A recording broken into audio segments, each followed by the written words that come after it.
All right. Hello. Hello. Welcome. Welcome back, you guys. It's been a minute. Welcome back with yours truly, the counselor, Mr. James Horton. We're going to be dealing with a topic today that I'll call our domestic power losses. Our domestic power losses. You know, one of the things when it comes to power is power is not truly meant to be in just anyone's hands. Everyone cannot handle power. We have power in corporations. We have power moves in the street. You know, whether we're carrying a automatic weapon, carrying a big old knife, just some sort of power to overdo an opponent or someone that may be a threat or may not be a threat. You know, some of us have weapons and we just push our way around. Some of us are in the police force and we possess a certain amount of power. We possess a badge. Some of us possess those badges, and some of us definitely possess guns with lots of ammunition. And so this power thing, right, can have one almost thinking that they're, in a sense, God, the power of all powers. So we're going to read on. It says domestic power losses. It says the definition of power is the capacity or ability to direct or influence the behavior of others. Our domestic power losses are the total opposite of someone having or believing they have power.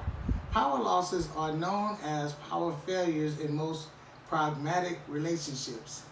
Power failures usually occur when two relationship partner power lines are crossed. Power failures can also create losses or have a failed transmission when someone circuit breaker is tampered with or a fuse has blown out during the conversation or during a conversation or an altercation between you and your partner, right? So ask yourself questions. Number one, it says, domestic power loss. Do you agree or disagree? When it comes to most of your domestic losses, your blessings come out of your lessons and your lessons come out of your blessings, right? Do you agree or disagree? Because we've been there. Most of us has been there. We've been in relationships where there were failures, right? Relationships where we just did too much.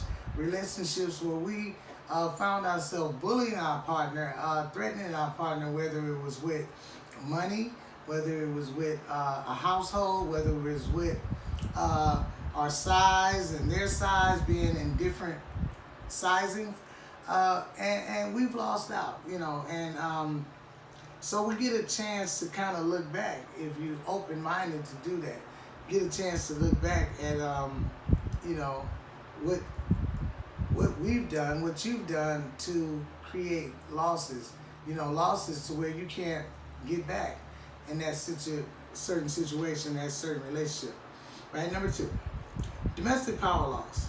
And those of you who feel and believe that your race, color, and financial status has always made you a loser, did you know most of your losses were really wins and most of your wins were really losses, right?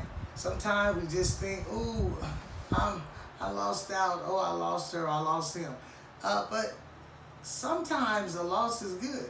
Sometimes the loss is good. Sometimes it's better to cut your losses early, right? It's better. I mean, it's not good that it has to sometimes get nasty, but at the same time, if it prolonged itself, if it went to the 33rd chapter, you may find, and you will find that, you know, you wish you would have cut it off much sooner. You wish it would have became a loss much sooner to where you would find out later that it was really a win.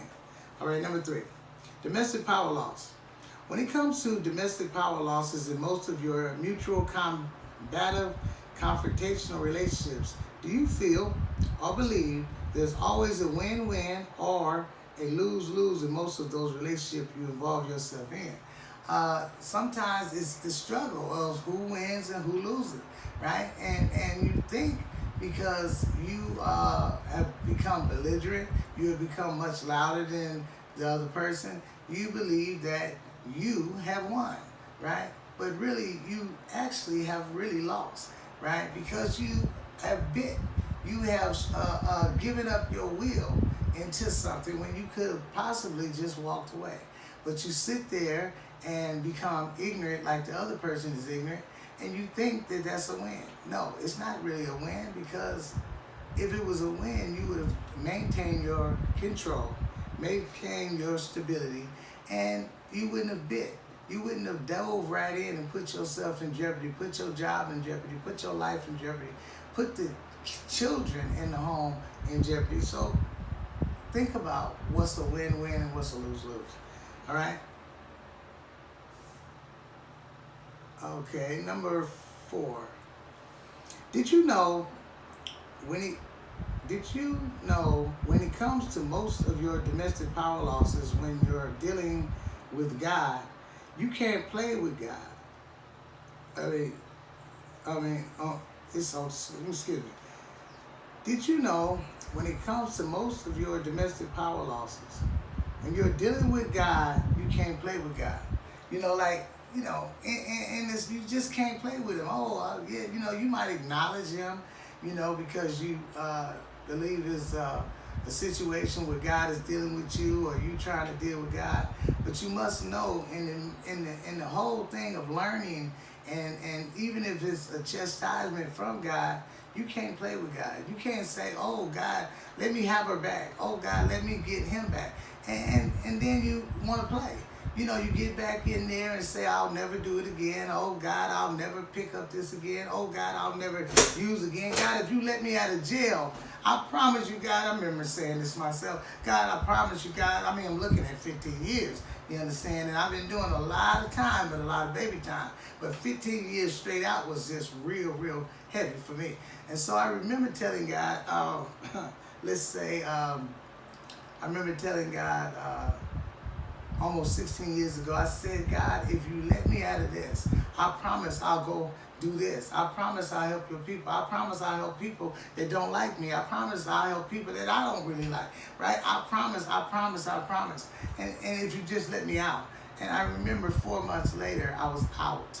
Instead of looking at doing the 15, 16 years, I was out of jail, and I've been keeping my commitment. But most of you, and even myself at times, many times, I remember lying to God, telling God I would do this and do this, because I had got into a domestic power loss. I got into a situation where I was losing my life, losing my freedom. And ooh, man, when you think you're going to lose your freedom or your life, you kind of want to do something different, than just stay in that loss. You want to do something different. So I've been keeping my commitment, and I hope you all will keep yours. And, don't play with God also. Let's see. Number 5, domestic power loss. When it comes to most of your past and present relationships, where some, most, or all of those relationship domestic losses, or were most of those relationships domestic wins. When it comes to most of your domestic relationships you've been in, the ones you continue to flow in, were they domestic wins or were they domestic losses? Sometimes some of us, they got a straight history of no wins at all. Some of us just have gone in there. It's cool. It's nice for a minute. It feels good. But at the same time, we bring that lost attitude into the relationship. We don't bring a win into the relationship, and it shatters. It's already, you already know the ending of the movie. You already been watching your own rerun movie, and the rerun movie is the same movie in each relationship. So, something to think about. All right. Let me see. Number 6, domestic loss. When it comes to most of your verbally abusive relationships you continue to participate in, do you feel or believe your participation? Do you feel or believe you're participating because you're in control, or because you're out of control? I mean, like, in emotional, verbal, when you're verbally abusive, when you're physically abusive,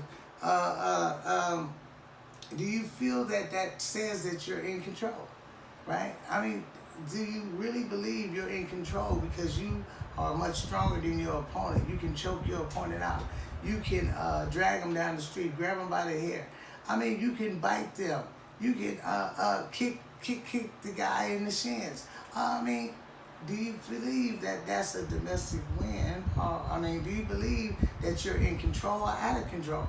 I would say that you're actually out of control. When you participate in this kind of thing, and it's not at the point of you're trying to defend yourself, but you're just going there. You start the fight. You slap the person. You throw something on the person, spit on the person, throw rice at the person.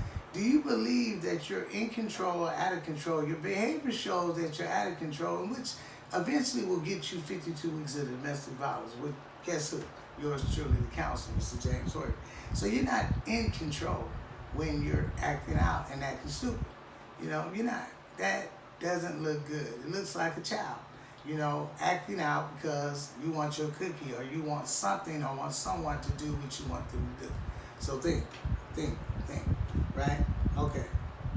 Number 7, domestic loss. When it comes to you standing up for what you feel and believe is right and always believing you're right, do you feel you would take a domestic loss if you were to give up your right to be right? Right?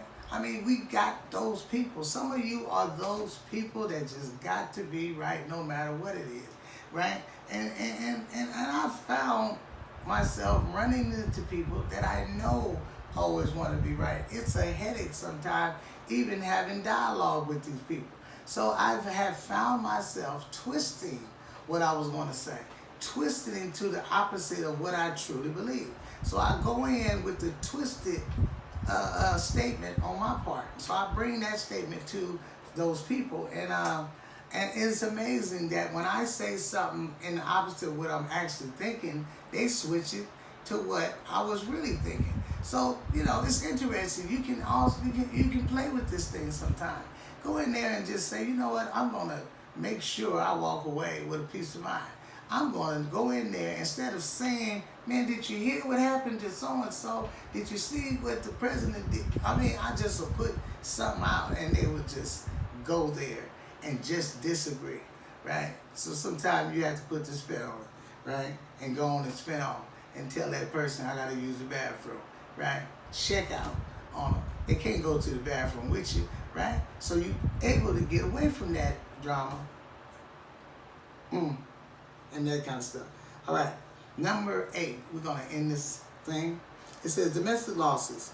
When it comes to physical and verbal abuse and the lack of support in your relationship, are you known to stay in the relationship because you feel and believe you can't make it without them, or do you stay and take this domestic loss because you feel they can't make it without you?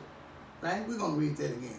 Domestic losses. When it comes to the physical and verbal abuse and the lack of support in your relationships, are you known to stay in the relationship because you feel and believe you can't make it without them, or do you stay and take a domestic loss because you know they can't make it without you?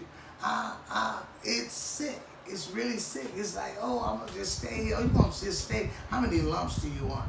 You're going to just stay and let them just keep hitting you upside the head. You're going to stay and let them keep drawing you and making you small and shrinking your character and shrinking your ego and telling you you ain't nothing. You're going to just stay in there because, you know, oh, he's sick. Oh, she's sick. And you're going to just stay in there and abuse yourself to take care of somebody else. Are you going to stay in there? If you stayed so long that they've said so many things to you and about you that now you don't believe that you can make it out there in the world. But you're paying all the bills. You're the one with the house. You're the one you're the one with the car, the finances, everything. But yet you say, you can't make it without them.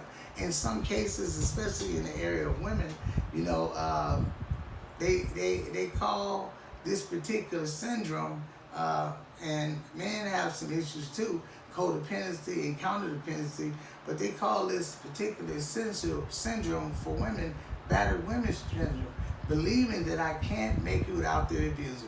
I can't make it without getting hit upside the head on a regular basis. I can't make it. So look up some of this stuff that I'm talking about and factualize it, you know, so you'll know there's some truth to this. There's some areas where we need to look within, you know, but that's going to be it for yours truly, the counselor, Mr. James Horton. Thank you for attending my class.